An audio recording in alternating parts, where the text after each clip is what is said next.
Thanks for tuning in, fantasy football lovers, and welcome to our Week 2 predictions for the Stucco Fantasy Football League. With only 1 week in the books, there's no need to delve into the standings, so we can go right away to our matchup of the week.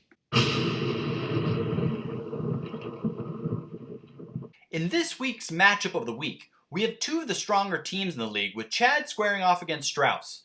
The rosters are evenly matched, so I think this one comes down to the individual matchups. I like Josh Allen and Singletary versus Miami, Zeke and Gallup versus Atlanta, and Hopkins versus the Washington football team. Even though I'm still not convinced starting both DJ Moore and Robbie Anderson is the right move, Chad proved me wrong in week 1. Also, I'm concerned about the New Orleans offense without Thomas, so watch out for Las Vegas to stack the box against Kamara. Seattle's D should effectively shut down Cam Newton and his only receiver Edelman, but with both players being on opposite sides of this matchup, it ends up being a wash. I do think both teams will score over 110 points this week, but Chad has a bit more consistent firepower that allows him to take this one. All in all, if I were a manager of each team, I wouldn't worry too much about a week 2 loss. Another week, another rivalry match for Ryan, as he squares off against Applegate in a week 2 former roommate battle. What's most interesting is that the weakness of one team is the strength for the other. Applegate had strong production from his running back tandem of Josh Jacobs and Chris Carson in week 1, both of which have favorable matchups at home in week 2, whereas Ryan struggled to score at this position with lackluster outings from both Mixon and Eckler. Applegate is hoping week 1 was a fluke for OBJ and AJ Brown in order to keep up with Ryan's potent air attack of Thielen, Metcalf, and McLaurin, who I think all will be in double digits after week 2. Applegate definitely has the edge at tight end with Mark Andrews actually having a quarterback, whereas I think Ingram will struggle mightily. Speaking of quarterbacks, even though Dak has a juicy matchup against Atlanta at home, I think Watson continues to feast in garbage time, giving Ryan a slight advantage. For this one, the Wally line is dead even. And even though my heart is telling me to pick Applegate, I think the fantasy gods are against him in 2020, so I'm going to go with Ryan to squeeze out a victory in this one. Our next entanglement, we have Dustin, whose fantasy soul was ripped out in week 1, stacked up against Sean, who blew out his opponent in the opening week.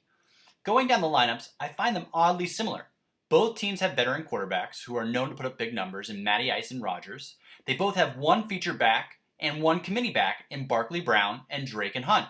At wide receiver, both teams start veterans that are featured in their offense in Diggs and Allen and Adams and Parker. And at tight end, there's younger boom or bust players to start in Hendry and Hawkinson. I think the matchup ends up coming down to David Johnson versus AJ Green and the special team performance. Whomever wins these battles, take this week. Unfortunately for Dustin, I think losing both Connor and Mac proved too much to overcome, and Sean takes this one in a surprisingly close week 2 matchup.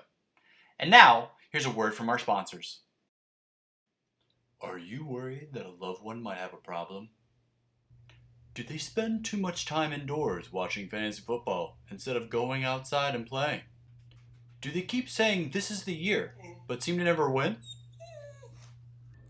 Do you find them passed out after having too many Wally shots? If this sounds like a loved one, please call today at 1-DJ-NEEDS-HELP. That's 1-DJ-NEEDS-HELP. Man, what an important message. If you know a loved one that needs help, please have them call the number before. For the next matchup, I find myself pitted against Murray. With both teams coming off of tight week 1 thrillers, Murray is looking to get back to 500, and I'm looking to move to 2-0. For Murray, he's counting on his core 4 players McCaffrey, Goodwin, Ridley, and Kelsey to deliver him his first fantasy victory of this year. Mike Williams is back in the Chargers lineup, and so Murray is looking to improve upon the 6-point performance he got from his flex position last week. Otherwise, with changes to both his defense and kicker, Murray is also looking to avoid negative points at these positions to take home the victory. On the other side of the matchup, I'm still weak at the running back position, and with Thomas out, my wide receivers aren't looking as formidable as they usually do.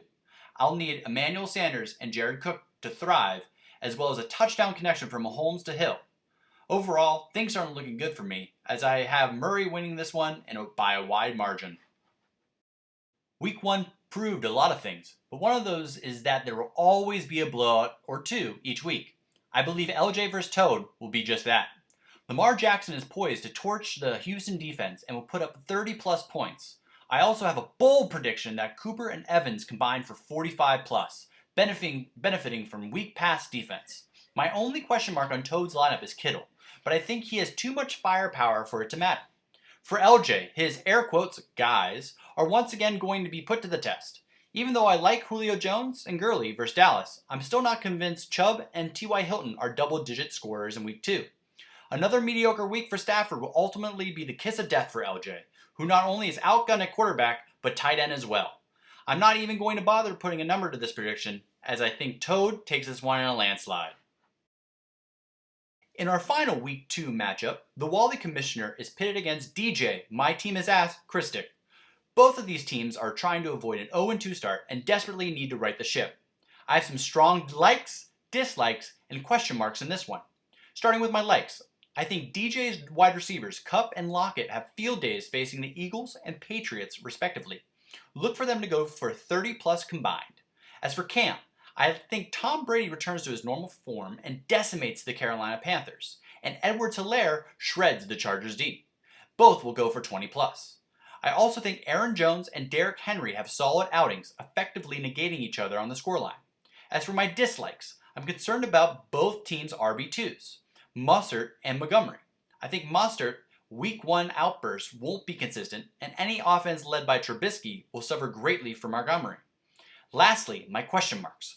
Golladay is coming off an injury and will impact Marvin Jones' targets.